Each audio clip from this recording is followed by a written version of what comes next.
సిద్దిపేట జిల్లా మర్కూర్క్ మండలం పాములపర్తి గ్రామంలోని శ్రీ సీతారామచంద్రస్వామి దేవాలయ వార్షిక బ్రహ్మోత్సవములు అంగరంగ వైభవంగా జరుగుతున్నాయి. ఈ సందర్భంగా ఆదివారం సుదర్శన చక్ర ప్రతిష్ఠ నిర్వహించారు. ఆలయ వ్యవస్థాపకులు హనుమంతరావు గీత దంపతుల ఆధ్వర్యంలో హోమం నిర్వహించి సీతారాముల కళ్యాణం కన్నుల పండుగగా నిర్వహించి భక్తులకు తీర్థ ప్రసాదాలు మహా అన్న ప్రసాదం అందజేశారు.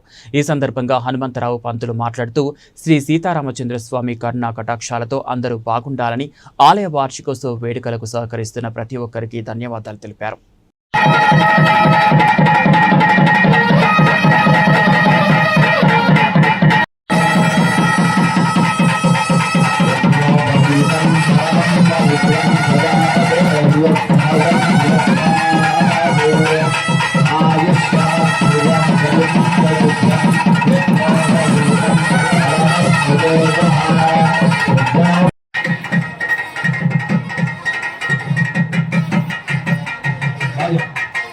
तदेव लग्नं सुदिनं तदेव ताराबलं चन्द्रबलं तदेव